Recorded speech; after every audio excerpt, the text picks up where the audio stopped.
Sue is Jack and Rita's oldest daughter. Sue is in her early 40s and a busy career woman with two adolescent children, Sophie and Dan. She separated from their father Ivan when Dan was 1 year old and Sophie was 6. Now that her children are older, Sue has retrained and loves her work. She works long hours and travels frequently nationally and internationally for her job. She does not spend a lot of time at home. Sue relies on her parents for support when they are available, but as she lives 400 kilometres away, this is not always possible, meaning that sometimes she needs to leave the children at home alone or cared for by friends. Sue is now in a new relationship with a man who is around 10 years younger than herself. Her children are sceptical of the relationship, and this has been causing tensions in the home. Ivan died by suicide at the age of 43. Ivan, an Aboriginal man, grew up in the far west of the state in impoverished circumstances. As a boy of 7, he was removed from his family and placed in a group home. During his time there, he was sexually abused by one of the clergymen and also an older boy. These life experiences led to a multitude of problematic behaviours and drug and alcohol abuse. When Sue and Ivan first commenced their relationship, Ivan appeared to be working very hard at moderating his behaviours, although this was short-lived, hence Sue leaving the relationship when the children were young. At the time of his death, he was estranged from his children, having been out of contact for over 5 years, following incarceration for grievous bodily harm and attempted murder. Sophie and Dan are Sue and Ivan's children. Since their parents separated when Sophie was 6 and Dan was 1, they have lived with their mother. As young children, they had a pleasant childhood with their mother studying at university while they were at school. While money was tight, they were able to spend significant quality time with her during school and university breaks, during which they would go camping and bushwalking. Sophie is 16 years old and left school last week midway through Year 11. As a child, she was a very happy girl who was well liked by those around her. She was a diligent student who took pride in her work. As she transitioned from primary to high school, things began to change. Sophie became quiet and secretive, and in recent months has lost weight and appears to be well below the desirable weight for her age and height. Sue is extremely worried about her, but feels that she's not able to connect with her daughter. She is aware that Sophie has been trying to trace her Aboriginal heritage, but is not sure which of Ivan's family she has contacted. In a rare moment of intimacy, Sophie confided in Sue that she has recently stopped menstruating. Sophie spends little time at home, choosing to spend the majority of her time with her 23-year-old boyfriend with whom she is sexually active. Dan is 12 years old. He is in Year 7 at high school and has a close-knit group of friends. He occasionally goes through periods where he is quite down, and Sue has become a little worried, although she thinks this is mainly due to his surging hormones. Recently, one of the teachers at school discovered that Dan had been cutting his wrists and sent him to the school counsellor. It was here that Dan explained that he had just found out that his father had died by suicide, and Dan wanted to know what it felt like to hurt oneself. He is now attending counselling at school on a fortnightly basis. Sharon is Rita and Jack's youngest daughter, who is now in her 30s.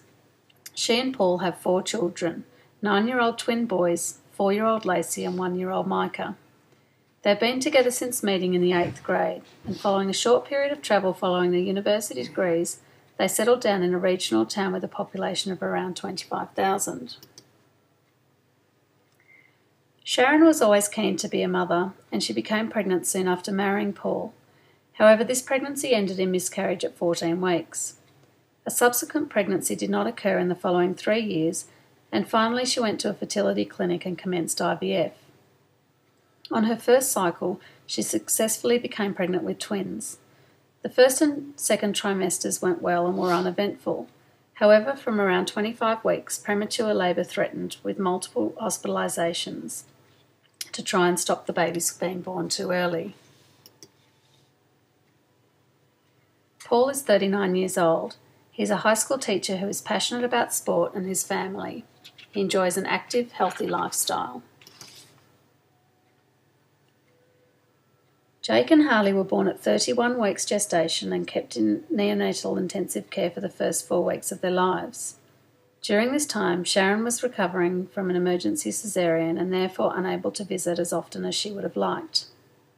Following her discharge from hospital, Sharon and Paul stayed at Ronald McDonald House, accommodation for country families at the Metropolitan Hospital that she had been transferred to when it became clear that the babies were going to be born prematurely, as the local country hospital did not have the facilities to keep them alive. These early disruptions meant that Sharon was unable to establish breastfeeding, and this took a long time for her to come to terms with. However, the boys took well to being formula fed and quickly grew to within the expected birth weight by their original due date. They were transferred back to their local hospital when the boys were 5 weeks old, where they stayed for another 4 weeks, being discharged around the time they would have been born.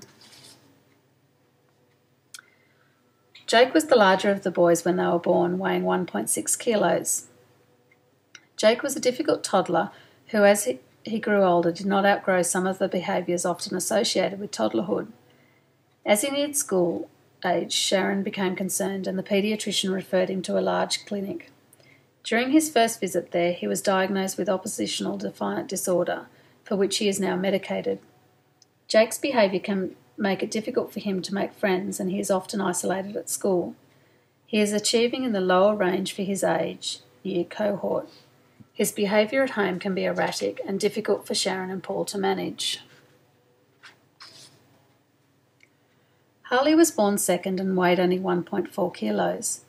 Paul could hold him in the palm of his hand. This tiny little bundle has grown into an above-average height 9-year-old who is boisterous and often getting in trouble. Around the same time that Jack was diagnosed with ODD, Harley's erratic behaviour caught the attention of the school teachers, and he was subsequently diagnosed with attention deficit hyperactivity disorder, for which he now takes Ritalin. Paul finds it extremely hard to accept that both Jake and Harley require medication, believing that extra activities and sport will help more than medication. This is a source of frustration for Sharon, who struggles with the boys' behaviour and finds them much easier to manage when they are taking their medication. 3-year-old Lacey is a delight to the whole family. A dreamer, she loves fairies and princesses, and her favourite activity is dancing to High Five. Lacey attends preschool 2 days a week. Her preschool teacher is a little concerned that Lacey's needs get a little forgotten when her parents are dealing with her older twin brothers and baby brother. This means that Lacey spends a lot of time glued to the TV, and because she is happily quiet, she goes unnoticed. Micah is 11 months old and finally starting to settle into a routine. Rita has told Sharon time and again that his problems are colic, although Sharon remains unconvinced. She is currently investigating whether Micah has any food allergies that might be contributing to his unsettled behaviour. Micah has only just started to roll over and is not yet showing signs of sitting. Even when Sharon props him up, he falls quickly to the side. The early childhood nurse has referred Micah to the occupational therapist. The OT is working on a number of exercises with Micah that Sharon is supposed to do at home. However, with all the competing interests there are on many days, even weeks, when Sharon is unable to spend the time with Micah doing these exercises. Paul gets very frustrated with Sharon for not helping Micah, but does not then help himself.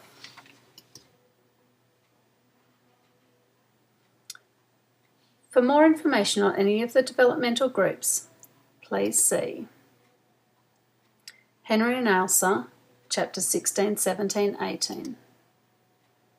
Jack, Rita and James, chapters 14 and 15. Sue and Ivan, Sharon and Paul, chapters 13 and 14. Sophie and Dan, chapters 10, 11 and 12. Jake and Harley, chapters 8 and 9. Lacey, chapters 6 and 7. Micah, chapters 4 and 5.